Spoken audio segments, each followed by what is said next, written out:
What you thought I had money? You heard paper and shit. I'll get on Mark Street and get the hell out. So that.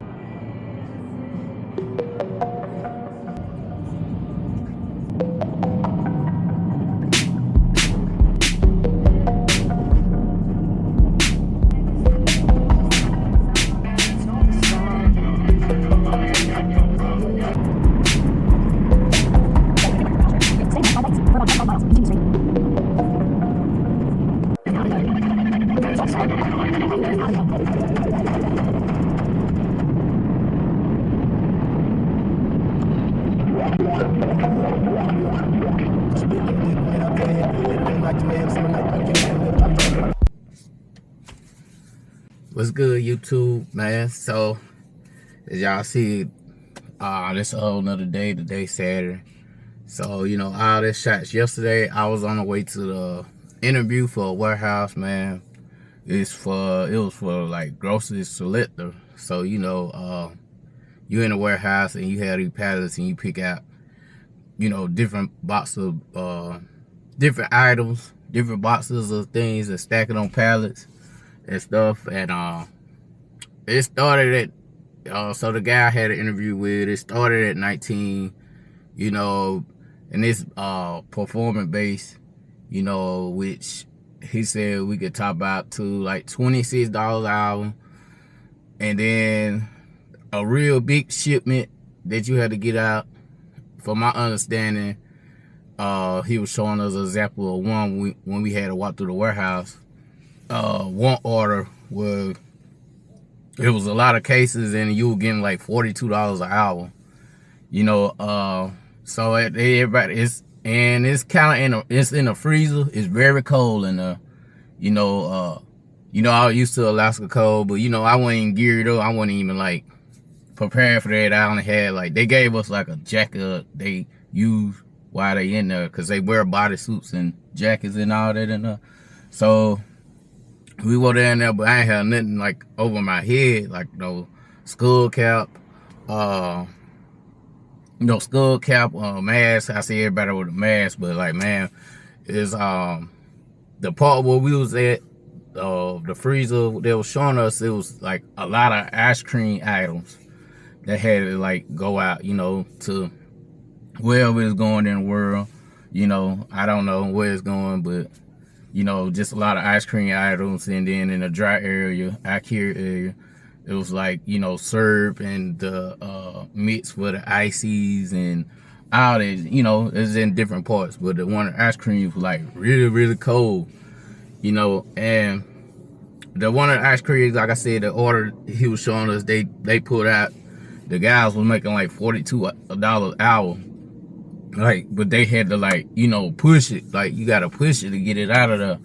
So, you know, I guess that kind of fit my criteria, because being in Alaska, you know, was very fast paced, you know, with the line and, you know, case up and all that. So, you know, I pretty much think I can handle it. You know, I did drive electric pallet jack, you know, hands one, but this one in the warehouse, we gonna be on a like stand up electric pallet jack, so I have to learn how to drive that. And plus, I only working 4 days a week, 4 days out the week, which is Tuesday, Wednesday, Thursday, Friday, and I'll be off on Saturdays, Sundays, and Mondays. So, you know, unless they really need something, but the normal schedule is that. So, you know, we had an interview. The guy, he said he was just trying to, it was a black guy, cool, from New Orleans. And he was just talking in general, you know, I guess he hired a lot of young guys, you know, a lot of people like young guys gonna be hot-headed. You know, me, I'm like 30-something, you know, and he said he was looking for older people because, you know, mind developing, you know, we'll work with each other, you know, kind of, you know, some older people still immature, but, you know, he said he seen something about me. He was like, you seem like a very down-to-earth person, you know, I like, you know, just being me. And so whatever, you know, officially, I don't know, I'm waiting for a call, like, He said Monday or Tuesday. The other 3 guys that interviewed with me, he pretty much, like, he said he liked us 4. It was 4 of us all together. He said, and he been interviewing for 2 weeks. He only hired 1 person that he seen the fit, what he was looking for. And but he said us 4 guys, he think he can do something with us, be a good team with us. So, you know, I'm hoping, you know, I get that call at least Monday or Tuesday, because my company for Alaska really want me to come back. They did try to send my offer letter, but my UTK was acting up. You know, I couldn't get signed in my profile if I did want to sign my offer letter, which I was at first, because I might still do. I don't know. You know, I have to. When they sent it, they said I had to have it signed by December the 9th. But I had got a email yesterday. I had to go to like the technical support team, you know, for our company. And I told them I couldn't get to my profile or my offer letter, and they sent me an email just saying last night, right when I got through my interview, was like they just told me to sit tight. You know, it really didn't supposed to come out there early, and something with the system all down and all that. So, you know, I'm just asking God, like, where he really want me to go, you know. In a way, you know, I don't want to leave, but, you know, if I have to, I do it. But, you know, the warehouse I'm talking about going, you know, it's like 30 minutes from my house. And then, you know, it's 4 days a week. It's on a night shift, only working like 10 hours.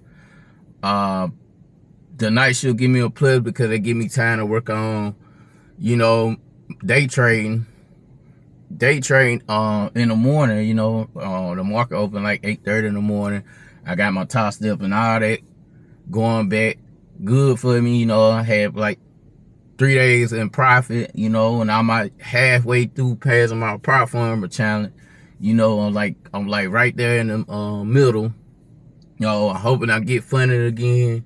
You know, just being here and working will keep my mind occupied. Like, you know, I won't think about trading all day. You know, and I have a chance to make some decent money, you know, every week. You know, at home. You know, people be topping out. A guy had a brother up there. He was getting like his brother sometimes like 1,500. Sometimes he could top out to like 3,000 in a week, just depending on the orders and how, you know, hard they run. You know, so, you know, I feel like it's something I could do, but, you know, I was still like nervous. I be nervous anyway. Go like if I go back working seafood or a different plant, you know, just around different people or stuff like that, I still get nervous time to time, you know, working around different people. But sometimes it just, when I get in that motion or that flow, you know, I can roll with it. You know, it was different just walking through there and be like, oh shit, I could do that, I could do that, I could do that. You know, I won't know how I feel till I get ready to put the action in, which I don't know, like maybe I'm built for this, cause man, we do 14, 16, 18 hours in seafood, you know, non-stop, like, you know what I'm saying? We rolling the whole time in seafood. So, you know, I'm on here doing 10 hours, you know, you still have to roll, but I guess in a way it's saying in your own pace in a way, because you ain't rolling off a line, like, you know what I'm saying? Like how we were working at just where I come from, the seafood company I just came from, like we processing and then processing. You getting it from one area, then somebody process. You do this, you throw this on the line. So you got all this stuff coming on the bill, and then you get the like case up, and you in plate freezer. Like that's what I'm saying. The plate freezer, anybody know they work at Alaska when you working there, case up or the plate freezer. Like, man, them like 40, 50 pound like trays, you know, with fish, and you know, and you putting them up, you know what I'm saying? You picking them up off the line, like just instead of putting them in place, and it's like a whole bunch of them coming, you know. And sometimes, you know, they might have this much room for one coming after another one. you know what I'm saying, better can squeeze to get in. So, you know, I did that. And, you know, picking them out, throwing trays on the line, you know, the heavy 40, 50 pound trays on the line, you got to pick up. At some spots, got to pick them up from over your head, throw them on the line, stuff like that, you know what I'm saying, non-stop. So, you know, man, you know, the warehouse I'll be built for this, you know, maybe they would just get me in training for, seafood, just get me in training for this, you know, just give me a break, 4 days a week, you know, 10 hours. Ain't bad. And, you know, you pull your weight, you know what I'm saying, you get more, you know what I'm saying. He was like telling us like a girl worked there, like, and he the manager, and he saying the way she hit her quarter every night, she getting paid by more than him, because he had to do her payroll, you know, her hours and payroll. He like, she down there reeling in more than him, just being productive, you know what I'm saying. So, you know, if I get that same energy for a while, you know, stash some bread up, be at home, you know, working on my business, working on my trading, you know, that's all I kind of ask for. They give me time to be home, you know, to get out on weekends, you know, enjoy the weekend. You know, I ain't say I did, cause like, man, Alaska, man, you know, you didn't know your work schedule, so, you know, you might be in there like all 7 days of the week, you know, you just didn't know. So the more I got my head wrapped around, I know what my schedule gonna be. That'll be cool. But, you know, I still gotta wait on the phone call. I'ma just say I still gotta wait on the phone call. You know, I just got a lot going on this week, this month, man. It's Christmas. I'm back here. I'm here in Houston. You know, I wasn't trying to come to Houston this early because this week my fiance need to go back and take care of something for court in Mississippi, you know, some little legal stuff. And she was trying to hurry up get here. And I'm like, man, I didn't really want to rush, but we didn't really want to be there too, like, in some kind of way, man. You know, I was just trying to wait till she got the major stuff out the way. But I guess I'll still be here and she just go by herself, but I ain't want to get on the road by herself. So it's just like a lot going on this week, man. And you know, I'm waiting on a phone call from them, from the warehouse. I don't know what the email gonna get back to me about Alaska. When they do show up, do they expect me to sign it right then and there? Because the season for me started back, if I do return to Alaska, start back January 18th. I have to be there by January 18th. So that the deal with that, you know, well, I'm gonna be able to, you know, it's a 10-month contract, you know, probably, you know, looking like I did this time, you know, I could have shortened 8. They let her go home on a 8-month. But, you know, I really had plans for the summer, so, you know, I didn't really plan on going because, you know, my son's birthday around in June, you know, and I done missed like maybe 2 of his birthdays, you know what I'm saying? So I was just as a guy, like, you know, if it is something out there for me, like, I just wanted to be put out there, you know, and I just want to be productive, be good, man. That's all, bro. You know, it ain't too much to it, bro. I ain't trying to get no bust down, no Bensalagos or stuff like that, man. You know, I think I'm way past that point in my life, you know what I'm saying? I just want that be well off, and you know what I'm saying, just take well care of my family, you know. Be able to get things they want. I see things I want, I can get it for a bargain, you know. I ain't tripping, you know what I'm saying? And yeah, man, I'm hoping just get that call. But yeah, that was me riding to the interview yesterday. I really didn't get to record after because, man, everybody in Houston be driving crazy, and like, I had my camera with this thing, you know, my little thing, my camera fit in there, because, you know, I can attach it, and I put it towards my dash, it'll hold it. So it'll hold it, that little piece of my camera will. So, you know, I could you know, ride around and, you know, I really do just show kind of how crazy they drive down this mud, man. It was like, man, on the way down there, it was like 30 minutes from the house, bro. It's like, man, everybody down here drive on a whole different league, you know what I'm saying? It really, like, yeah, like, mother be speeding, but man, mother be like right down your bumper. Mother cut in front of you, like, you know what I'm saying? Cut in front of you, no signal or nothing. You like, I'm in this far lane. It's like, what, 4 lanes, bro. And mother just, no signal, just, I'm like, bro, man, and I'm already like at a high rate of speed, you know what I'm saying, going too, you know what I'm saying, I'm in the fast lane. But like, they just cut out like just all of a sudden, bro. So I'm like, shit. When they did that, man, I didn't just slammed on brakes. And my camera just fell, you know, kind of slid back.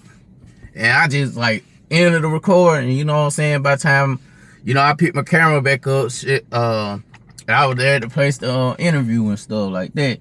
So when I interviewed, I stayed in there from 4 to, man, about like maybe 4, because there were other people, he was telling other people, like, I want to say like 4 to 5:40, you know, about close to 6. So when I got back to the part in the end of my town, I started to eat. So it was like 6 something, like it was like 6 something, but I forgot we was in a traffic jam too, like trying to on I-10, bro. So that one took a lot of time too. So yeah, I didn't get to record after that till this morning.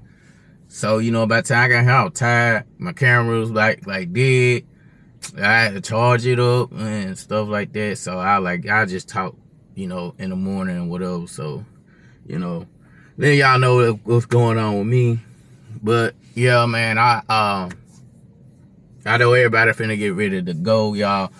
Hope everybody have a blessed Christmas, man. Get ready to eat good for Christmas. Have a good New Year's, man. Then y'all leaving, man. Bring the New Year's, you know, in Alaska with a bang, man. I'm still gonna talk about Alaska. Alaska really helped me kind of get this position, this new car I'm in right now. You know what I'm saying? All that, you know, just definitely helped me, you know what I'm saying, get me back elevated back on my feet. So I'm always gonna be thankful for the seafood when nothing else was giving me a chance. I ain't have a car, and that's the biggest thing, you know, being down here. People wanna know you got transportation. And dude, like, you know, things come up when you ain't really got your own transportation. Even when you do have your transportation, things come up. But like when you definitely don't got your own transportation, it is hard to get to these jobs, bro, unless you just, I don't know, catch a bus or whatever. I don't know, bro. You know, some people could do it. Some people can make it, man. Make it to work like that, you know. Just for me, it's difficult, man. I ain't gonna lie. It's difficult. They be like, he probably just don't want it bad enough. Nah, they ain't that, bro. It's just, man, like frustrating, bro. I don't know. It's like I did make it to some job without a car. You know, I did it for a while, but shoot, it was like incredible hard to save. You know what I'm saying? You spending like a lot of money trying to get to work. Like spending hella money on Lyft, Uber. You know what I'm saying? Somebody pick you up, and then when somebody pay somebody a lot to pick you up, they ain't on time and stuff, and you know, yeah, and it's just a headache. So, you know, that's why Alaska came in good play for me, you know what I'm saying? And I'm always gonna have a good play for Alaska. I ain't gonna even say I'm never gonna go back again. I might end up back this season. I don't know, you know what I'm saying? I'm just trying to see what the how everything fall out for me, you know, fall into play. All I can do is just roll with whatever resource I got, whatever who called first, whoop the whoop. You know what I'm saying? Wherever I go, I'm gonna make it work. So I ain't got no choice. I got a family to feed. So, you know, it is what it is. But yeah, y'all have a blessed one, man. Peace out. Love y'all.